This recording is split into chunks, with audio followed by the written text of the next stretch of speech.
Hello, my name is David Anderson Hooker, and I am very much looking forward to the process of engaging the Columbia community at large, Columbia Theological community at large, in the process of transformative community conferencing. Overall, our intention is to identify together a narrative of a preferred future and then figure out the structure of relationships, resources, and institutional structures that will place Columbia on a trajectory in support of that newly identified narrative.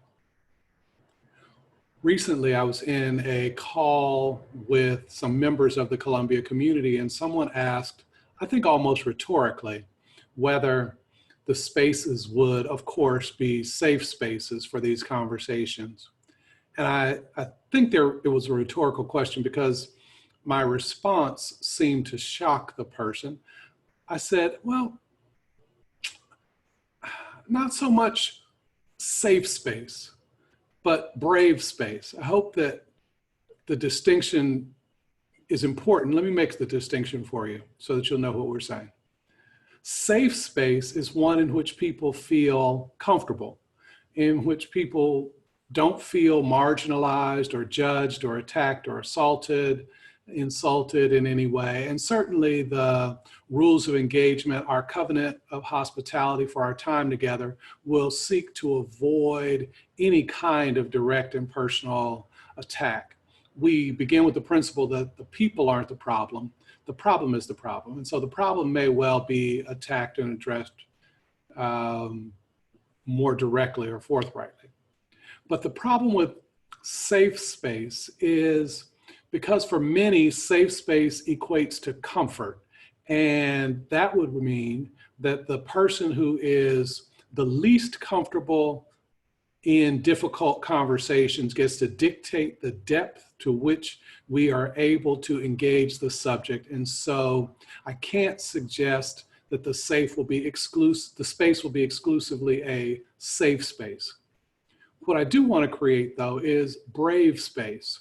You know, speaking of brave or courage, the way that Brené Brown talks about courage using the original French to mean from the heart. I want to create spaces in which people can speak from their hearts and engage in dialogue and identify distinctions and really listen and hear from one another about different experiences, different perspectives on shared experiences, how all of that shapes the entire experience of the Columbia community. And so this will require a sense of courage, a willingness to speak from your heart, a willingness to listen from your heart, and a willingness to be changed by listening of others. And so we want to create a space for dialogue, for engagement, and sometimes that causes people to be stretched. Sometimes that causes people to be uncomfortable, even completely disturbed. That's a brave space. And we want to create brave space because brave spaces are necessary for transformation. The transformative community conferencing process is designed. The hope is to achieve some level of substantial transformation that makes your participation worthwhile. And so I hope that you will join us in creating and investing in brave space as a practice for Columbia for this period that we're in, and then see where we go as we push through brave space, see where we might go in constructing a narrative of a preferred future. I hope you'll join us.